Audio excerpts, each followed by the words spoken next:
Alright, well, welcome to my YouTube channel. That sink weighs a lot.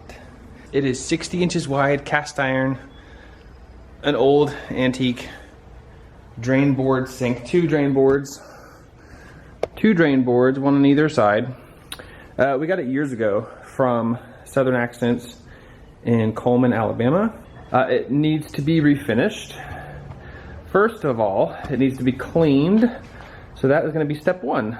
And that'll just be some soap and water and elbow grease. And I also need to take that drain out because that is old and I don't want to know where it's been. So.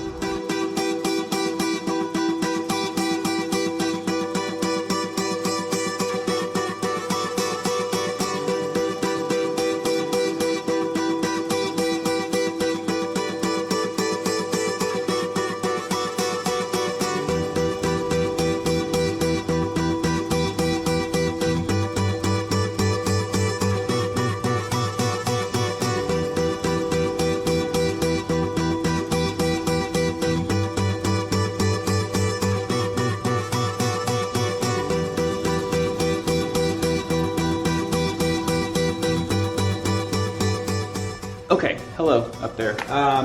I grabbed one of these. It's from Diablo from Home Depot, a sanding disc attachment for my drill. Came with 2 40 grit, and I bought another pack of 5. I don't know how many it's gonna take to really clean this up, get rid of all this rust and other gunk.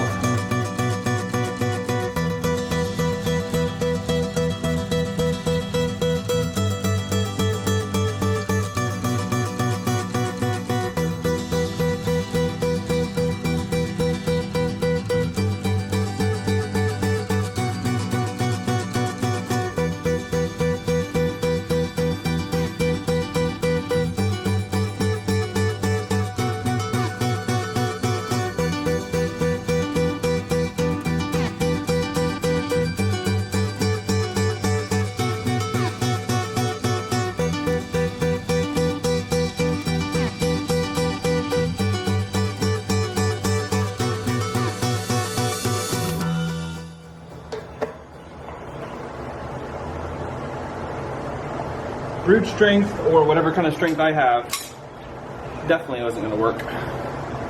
So, let's get out the hacksaw.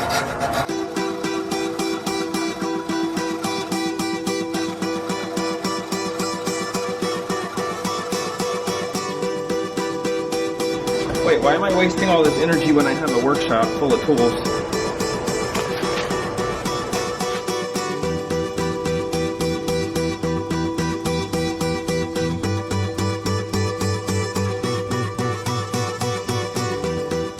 Alright, so it's pretty clean and smooth. I think the date is over here, and it would be June 25th, 1946. I think that's how old this is.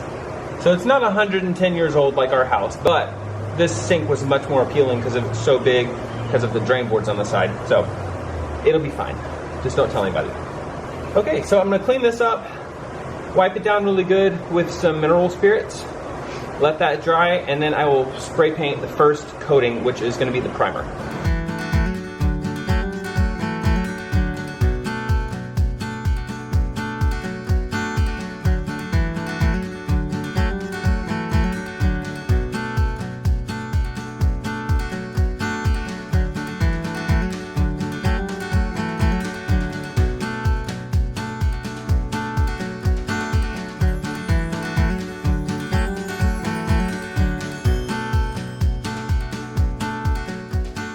Okay, quick bad news.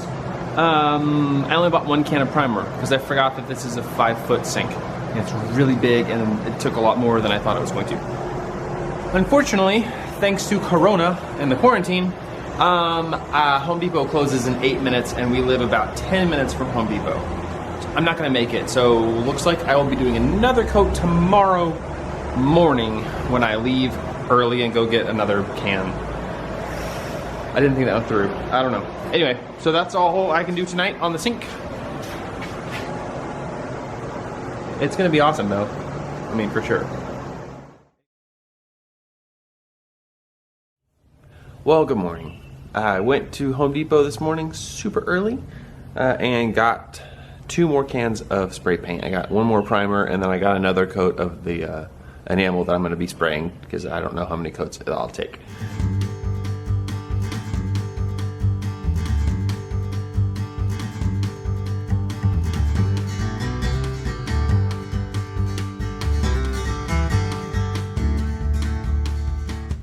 All right, I know that was a second coat, but that went on way better than the first one.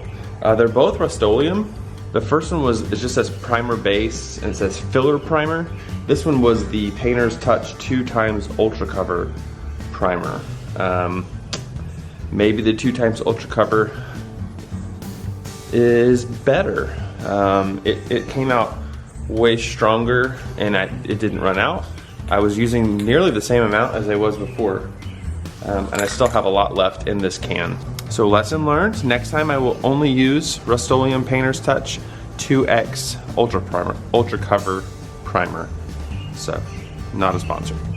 So you know, I'm gonna let that dry, go make myself some coffee because I deserve it, and then I'll come out and finish the bottom, spraying hopefully just 1 coat, probably 2, of the enamel.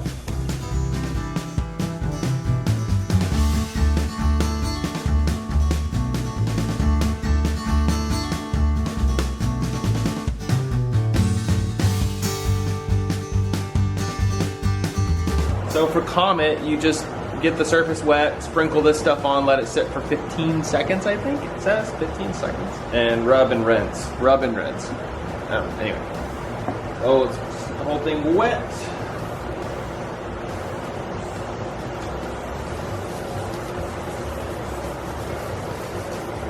So I'm being extra careful to make sure I get all the overspray from the paint from the other side.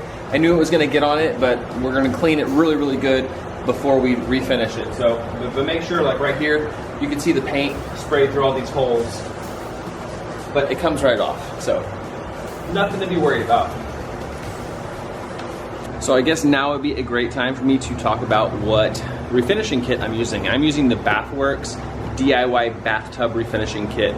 This is a huge sink, 5 feet wide, so I figured the bathtub would probably cover the size. It says it has a quick 24-hour curing time, so it's ready to be used within 24 hours, which is great. It doesn't really matter because I have no cabinets built or countertop for it to sit on, but it'll be done, and that's all that's important. So I purchased this from Home Depot and it was shipped to my house. I also got from the same company, Bathworks, Easy Etch, which is gently etch porcelain, ceramics, and glass fixtures. It increases bonding, low fumes, fast acting,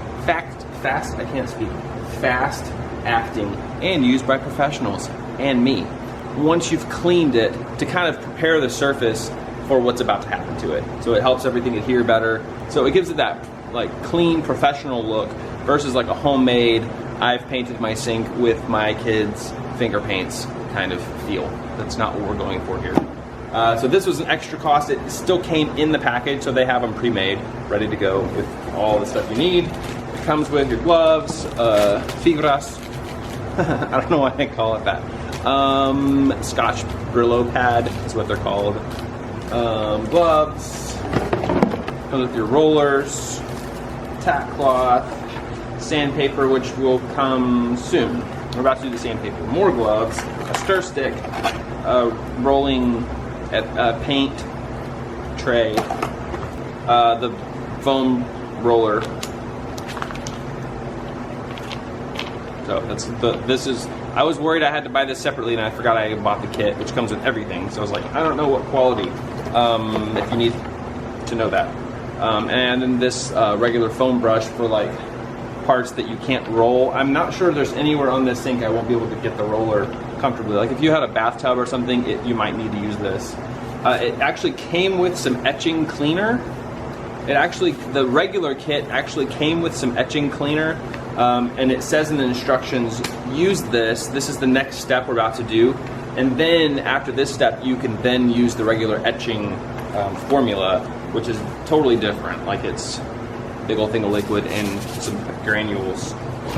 And then the final 2 ingredients, the actual refinishing paint and the liquid, wait, I'm missing something. Oh, Okay, so next is the liquid primer, which we will put on later, before we put on the final 2 coats, which is the refinishing paint and the hardener that you mix, and then it becomes, you can work with it for 3 hours before it goes bad. So you have time to do however many coats that you need. It suggests 2, but just in case I need more, I have 3 hours to do it. So with that being said, I'm gonna go grab all of my safety gear, because this is when it starts getting a little caustic and fumes get a bit crazy town. I'm in my garage, doors are open. I don't have garage doors, so they're open. I have my filter running in my workshop right over there, and then so I'm doing everything I can without being out in the sun in the driveway, which I don't want to be out in the sun.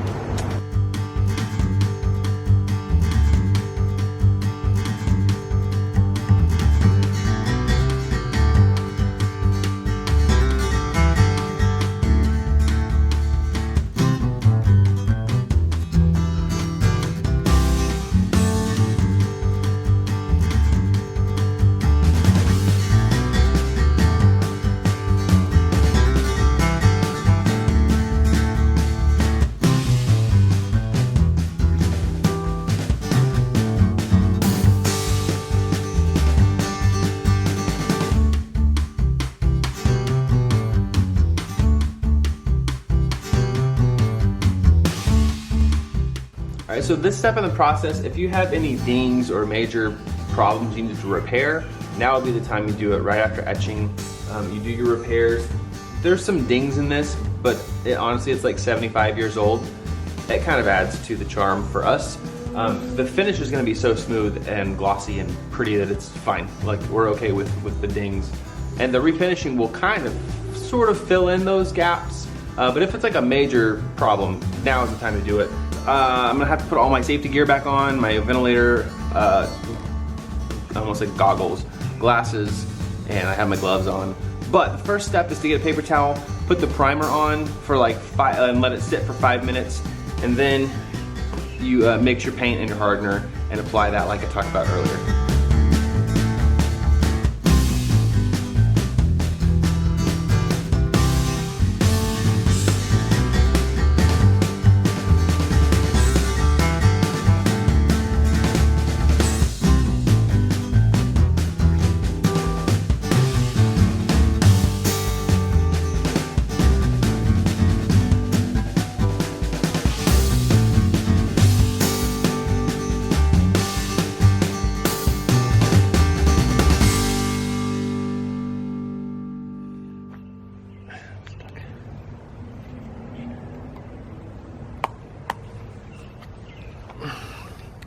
Okay, I'm free. That turned out so good. I am so pleased with how it turned out. Like, literally, I did not think it was gonna be that good. I'm looking at it right now, and I'm just so proud of myself. I know you're probably not supposed to say that, but I really am. So I did 1 coat, and then it said you can just immediately go to the 2nd coat, so I just kind of started covering it over. I think you're just trying to make sure you have a really nice, thick, even coat. The only thing is I noticed a few drips forming on some of the vertical surfaces. I just kind of went over those with my roller again, just so they wouldn't have like streaks and drips. So I'll check on that in the next like 5 to 10 minutes. Just make sure there's no other ones forming, and then let it cure for 24 hours. All right, so that wraps up today's video. Thank you guys so much for watching. I appreciate you. Subscribe down below, hit that notification bell, and you will be notified next time I put out a video, which should be next week. And then you can maybe eventually see soon where this sink will go in the new kitchen. I just have to build it. So coming up soon, we have some videos on concrete countertops, making cabinets, making a little tile thing. It's great. We got a lot of good stuff coming in. So stay tuned. Thank you guys so much for watching. We'll see you guys next time.